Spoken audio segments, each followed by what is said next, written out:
Assalamualaikum warahmatullahi wabarakatuh. Perkenalkan, nama saya Siti Koiria, Prodi PGSD semester 4. Baiklah, presentasi kali ini kita akan membahas tentang mata kuliah keterampilan berbahasa Indonesia SD, yaitu modul 4, 5, dan 6. Modul 4 tentang keterampilan membaca, modul 5 tentang keterampilan menulis, dan modul 6 tentang pembelajaran keterampilan berbahasa dengan fokus menyimak. Baiklah, untuk yang modul pertama kita akan membahas tentang keterampilan membaca. Yang pertama ada keterampilan membaca permulaan. Keterampilan membaca permulaan diartikan sebagai kegiatan pengenalan lambang bunyi bahasa serta pelafalannya menjadi bunyi-bunyi yang bermakna. Pada kegiatan membaca permulaan, penekanan membaca lebih diarahkan pada pengenalan lambang bunyi dan pembunyiannya, belum pada pemahaman yang terkandung di balik lambang-lambang yang dimaksud. Selanjutnya kita akan membahas tentang tujuan membaca permulaan. Secara umum, tujuan pembelajaran membaca permulaan adalah melek huruf. Istilah ini sering diversuskan dengan melek wacana. Apa bedanya? Melek huruf secara sederhana dapat diartikan sebagai kemampuan mengenal lambang-lambang bahasa tulis dan kemampuan membunyikannya atau melafalkannya dengan benar. Sebagai contoh, si pembaca dapat membedakan badu dengan dadu. Melalui pelafalan kedua kata itu, meskipun pada awal-awal masa pengenalan lambang itu boleh jadi si pembaca belum memahami artinya. Yang selanjutnya, fungsi membaca permulaan. Membaca permulaan berfungsi sebagai peletak dasar atau fondasi bagi keberhasilan seseorang dalam semua aspek kehidupannya kelak. Membaca permulaan dikatakan sebagai peletak dasar atau fondasi bagi semua aspek kehidupan, terlebih untuk kehidupan akademik, karena tidak ada satupun dari aktivitas akademik yang tidak melibatkan kegiatan membaca. Selanjutnya yaitu jenis-jenis membaca permulaan. Membaca permulaan melibatkan 3 komponen berikut. Yang pertama, pengenalan terhadap aksara dan tanda-tanda baca. Yang kedua, kolerasi antara aksara, tanda-tanda baca, dan unsur-unsur linguistik formal. Dan yang terakhir, hubungan lebih lanjut antara 1 dan 2 dengan makna atau meaning.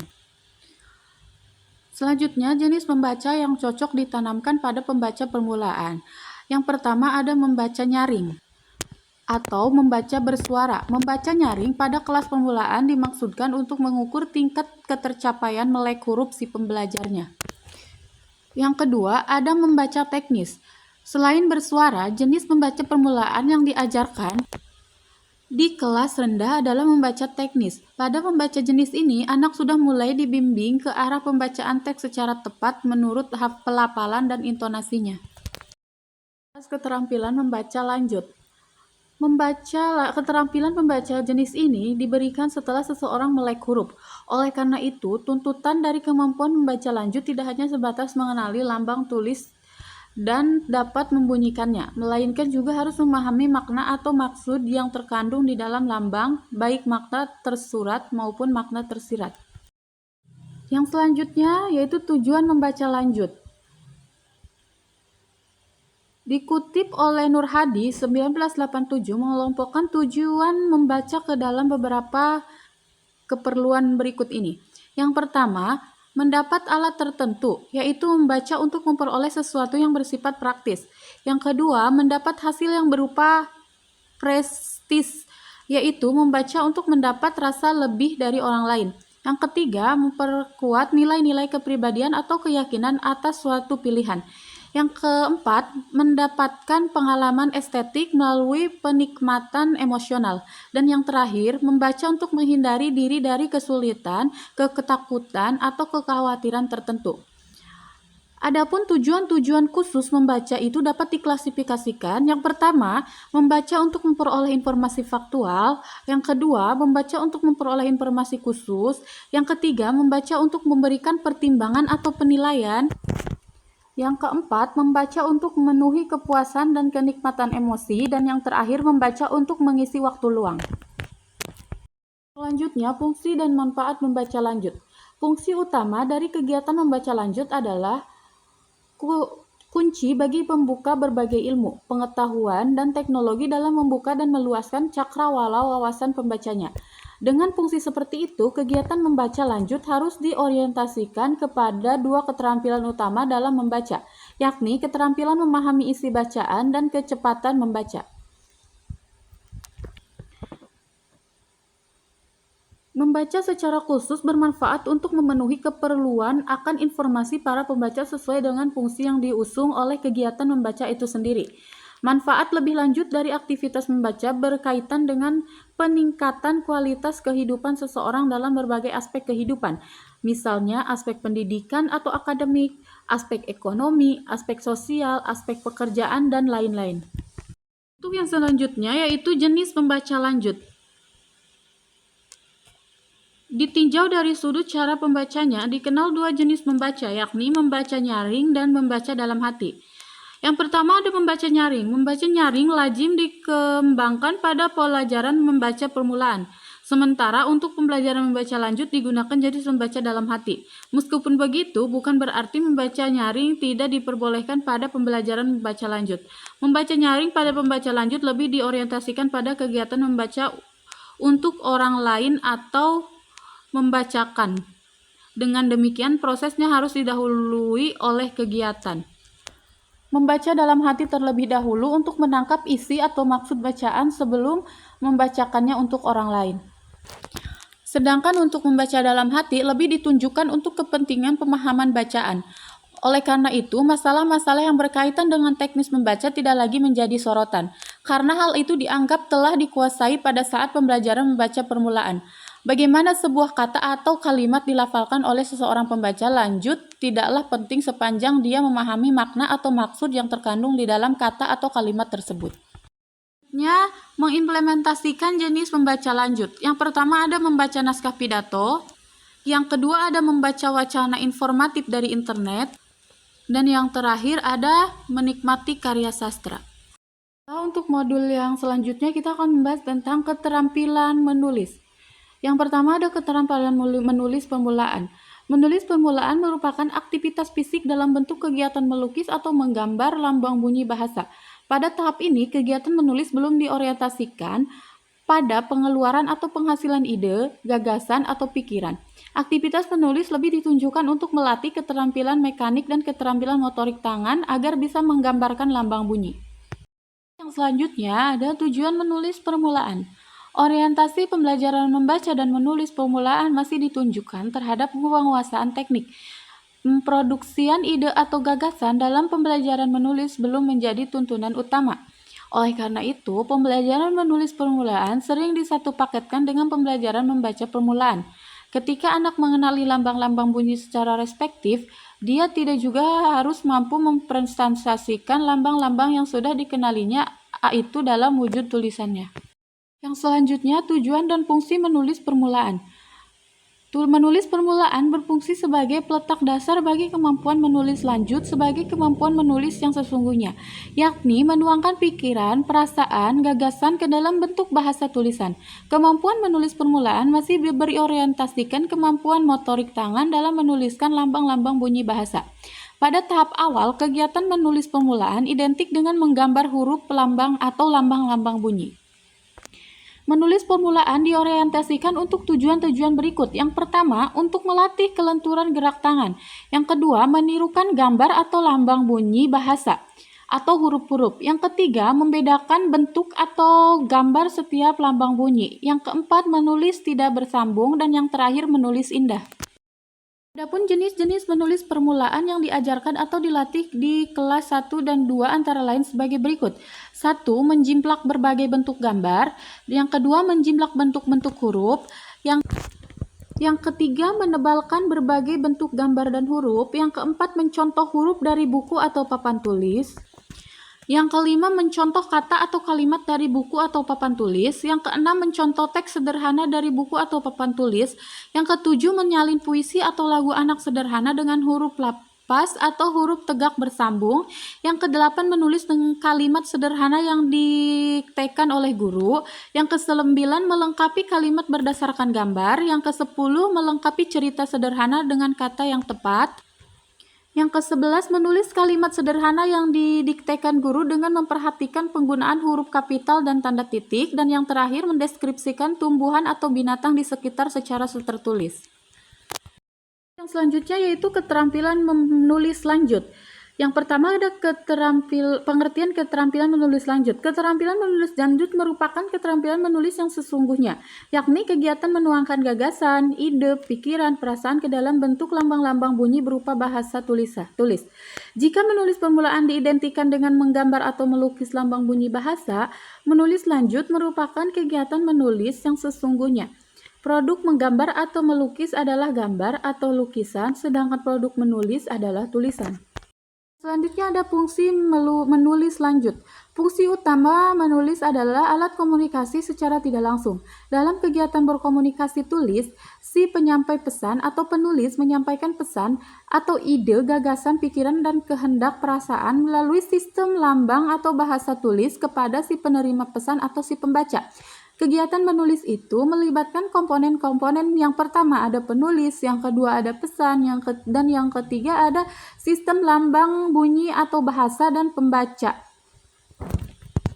Selanjutnya ada tujuan menulis lanjut. Tujuan menulis lanjut menurut gagasan De Angelo Tarigan 2023-24 mengelompokkan menjadi 4 kategori. Yang pertama, tulisan yang bertujuan untuk memberitahukan atau mengajar disebut wacana informatif. Yang kedua, tulisan yang bertujuan untuk meyakinkan atau mendesak disebut wacana persuasif. Dan yang ketiga, tulisan yang bertujuan untuk menghibur atau menyenangkan atau tujuan estetik disebut tulisan literer atau wacana kesastraan. Dan yang terakhir, tulisan yang bertujuan untuk mengekspresikan perasaan dan emosi yang kuat atau berapi-api disebut wacana ekspresif. Hifel 1973 mengadopsi pikiran-pikiran Hugo Hartig sebagaimana dikutip oleh Tarigan 2024 yang membagi tujuan menulis ke dalam 7 kategori. Yang pertama, tujuan penugasan. Tujuan penulisan jenis ini berkaitan dengan tugas yang diberikan kepadanya. Para penulis tidak melakukan aktivitas menulisnya itu atas kehendak sendiri, melainkan atas tugas dari pihak lain. Yang kedua, tujuan altruistik. Tujuan altruistik berkaitan dengan keinginan penulis untuk menyenangkan, menolong, menghargai perasaan atau membaca dengan karyanya itu. Dan yang ketiga, tujuan persuasif. Tujuan ini dimaksudkan untuk meyakinkan para pembaca akan kebenaran gagasan, ide, pikiran, dan konsep yang diutarakan penulisnya. Yang keempat ada tujuan informatif. Tulisan jenis ini bertujuan untuk memberikan informasi atau penjelasan kepada pembaca tentang sesuatu sehingga pembaca memperoleh pengetahuan atas informasi yang diterimanya itu. Yang kelima ada tujuan pernyataan diri. Tujuan jenis ini bertujuan untuk memperkenalkan atau menyertakan diri sang penulis kepada para pembacanya. Yang keenam, tujuan kreatif. Tujuan ini berkaitan erat dengan tujuan pernyataan diri, namun lebih menonjolkan keinginan kreatif si penulisnya. Yang ketujuh, ada tujuan pemecahan masalah.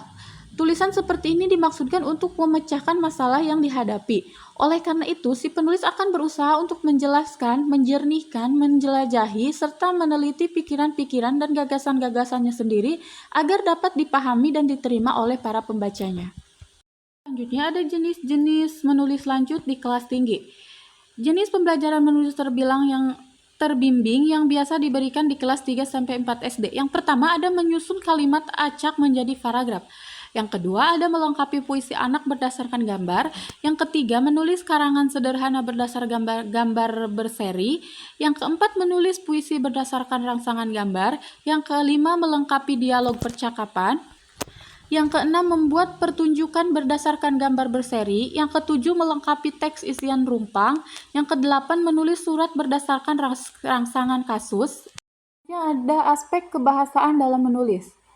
Aspek kebahasaan dalam menulis selalu diimersikan dalam kegiatan menulis, terutama untuk kelas tinggi. Aspek-aspek kebahasaan itu meliputi ejaan dan tanda baca, diksi, kalimat efektif, kalimat santun. Dalam menulis sebuah karangan, tentu saja kita harus memilih kata dan menyusunnya menjadi kalimat. Kemudian, kalimat-kalimat itu kita rangkai menjadi paragraf. Dan selanjutnya, terwujudlah sebuah karangan utuh dengan menggunakan organisasi karangan tertentu. Adapun aspek pemilihan dan penulisan kata, kalimat, dan penggunaan ejaan. Yang pertama adalah pemakaian kata. Yang kedua ada penulisan kalimat, dan yang terakhir ada penggunaan ejaan. Kita akan bahas tentang modul terakhir atau modul 6, yaitu pembelajaran keterampilan berbahasa dengan fokus menyimak. Yang pertama ada pembelajaran menyimak di kelas rendah. Pembelajaran menyimak atau mendengarkan kelas rendah bertujuan agar siswa mampu yang pertama mendengarkan dongeng, wacana, lisan tentang deskripsi benda atau denah, teks pendek, puisi anak lisan, pesan pendek, cerita anak, cerita teks drama, pertunjukan denah, pengumuman, pembacaan pantun, narasumber, cerita rakyat, cerpen anak, dan berita. Baiklah, untuk yang selanjutnya yaitu tentang SKKD, menyimak atau mendengarkan kelas rendah. Berdasarkan SKKD, materi mendengarkan kelas rendah dapat diklasifikasikan sebagai berikut. Yang pertama ada deskripsi, yang kedua ada dongeng, yang ketiga ada pesan pendek, yang keempat ada puisi, yang kelima ada melakukan sesuatu, yang keenam ada mengomentari tokoh cerita anak, yang ketujuh ada cerita pengalaman teman, dan yang terakhir ada dialog drama. Selanjutnya ada perencanaan, pelaksanaan, dan penilaian berbicara kelas rendah. Perencanaan, pelaksanaan, dan penilaian pembelajaran menyimak tertuang dalam RPP. Rencana program pembelajaran RPP adalah rencana yang menggambarkan prosedur dan pengorganisasian pembelajaran untuk mencapai suatu kompetensi dasar yang ditetapkan dalam standar isi dan dijabarkan dalam silabus. RPP yang baik harus memenuhi beberapa kriteria berikut. Yang pertama, kemampuan dasar dan materi mengacu pada silabus. Yang kedua, proses pembelajaran memberikan pengalaman belajar yang bermakna bagi siswa. Yang ketiga, terdapat keselarasan antara kemampuan dasar, materi, dan alat penilaian. Yang keempat, dapat dilaksanakan. Dan yang terakhir, mudah dimengerti atau dipahami. Komponen RPP itu meliputi yang pertama standar kompetensi, yang kedua indikator, yang ketiga tujuan, yang keempat materi pembelajaran, yang kelima media pembelajaran, selanjutnya strategi pembelajaran, yang selanjutnya penilaian, serta tindak lanjut dan sumber bahan. Selanjutnya ada pembelajaran menyimak di kelas tinggi. Beberapa hal yang perlu dipertimbangkan dalam pembelajaran menyimak atau mendengarkan di kelas tinggi. Yang pertama ada butir-butir pernyataan yang digunakan untuk menguji atau melatih pemahaman pembelajaran. Presentasinya harus lebih banyak pada pertanyaan kategori tingkat tinggi, seperti analisis, evaluasi, dan kreatif. Yang kedua, bentuk pernyataan diupayakan beragam. Yang ketiga, pertanyaan hanya dapat dijawab ketika pembelajar menyimak dengan seksama. Yang keempat, pembelajaran diawali dengan pendahuluan berupa apresiasi yang mampu menarik perhatian pembelajar.